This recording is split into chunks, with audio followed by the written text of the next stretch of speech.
I'm not ashamed to own my Lord, nor to defend his cause. Maintain the honors of his word, the glory of his cross.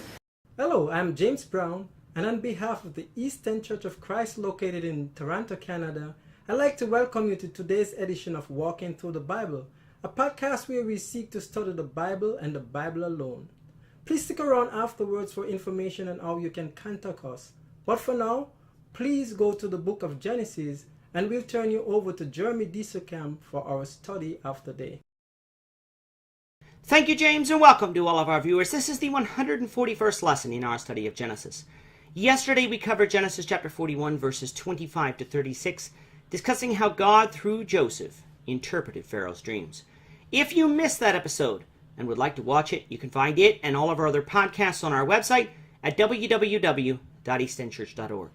You can also find them on our YouTube channel at www.youtube.com/eastendchurchofchrist under the Walking Through the Bible Genesis playlist. Today we're going to begin with Genesis 41:37 and read through verse 45. The text that you'll see on the screen is from the English Standard Version, but you're welcome to follow along with any version that you have. So let's now read Genesis 41 beginning at verse 37. This proposal pleased Pharaoh and all his servants. And Pharaoh said to his servants, "Can we find a man like this, in whom is the Spirit of God?" Then Pharaoh said to Joseph, "Since God has shown you all this, there is none so discerning and wise as you are. You shall be over my house, and all my people shall order themselves as you command. Only as regards the throne will I be greater than you." And Pharaoh said to Joseph, "See, I have set you over all the land of Egypt." Then Pharaoh took his signet ring from his hand, and put it on Joseph's hand, and clothed him in garments of fine linen, and put a gold chain about his neck. And he made him ride in his second chariot, and they called out before him, "Bow the knee." Thus he set him over all the land of Egypt. Moreover, Pharaoh said to Joseph, "I am Pharaoh, and without your consent no one shall lift up hand or foot in all the land of Egypt." And Pharaoh called Joseph's name Zaphanath-Paneah, and he gave him in marriage Asenath, the daughter of Potiphera, priest of On. So Joseph went out over the land of Egypt. So far this week we have been discussing Pharaoh's dreams that were sent to him by God in order to warn him about future events. For a more in-depth analysis of this dream, we invite you to listen to episodes 138 to 140 of this series. However, in yesterday's episode we discussed the interpretation of the dreams given by Joseph. Basically, what Joseph told Pharaoh was that there were going to be 7 years of plenty, where there would not only be food in the land, but the food would be overflowing, more than enough to sustain the people for many years. That fact is comforting to Pharaoh because Joseph then told him that following the 7 years of plenty there would come 7 years of famine. This famine would be so bad that the people would forget the 7 years of plenty. Joseph then told Pharaoh that because he dreamed 2 dreams concerning this, that was God's way of telling him that what was prophesied would come to pass, and there was nothing Pharaoh or anybody else could do to change it.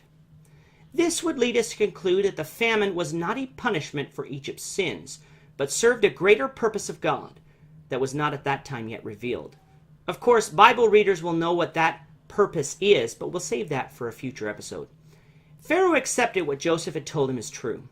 Joseph then advised Pharaoh to set up a wise and discerning man who could oversee that food was stockpiled during the 7 years of plenty so that the people wouldn't die during the 7 years of famine. Pharaoh, pleased that Joseph could interpret his dream by the power of God, determines that there was nobody more wise or discerning than Joseph, so he sets him over this task. He tells Joseph that he would oversee his house and his people, and they would do as Joseph commands. In today's terms, Joseph would be similar to a prime minister. He, however, tells Joseph that there would be one of greater authority than him, namely Pharaoh himself. I suggest that this distinction was also made while Joseph was placed over Potiphar's household, and made while he was in prison, but Pharaoh wasn't going to leave anything to chance. He was going to make sure Joseph knew that he was still in charge. Pharaoh gave Joseph his signet ring, which allowed Joseph to make royal edicts. He also dressed him in fine linen and a gold chain, further showing the people of Joseph's authority. As a final pronouncement of Joseph's position, he rode in the chariot directly behind Pharaoh's, a symbol of honor and power. However, Joseph was still wearing a Hebrew name. Wearing such a name might cause Joseph trouble among the people, So Pharaoh changed Joseph's name to Zaphanath-Paneah, an Egyptian name, which some interpret as revealer of secrets or preserver of life. Pharaoh also married Joseph to Asenath, the daughter of Potiphar, priest of the sun god, On.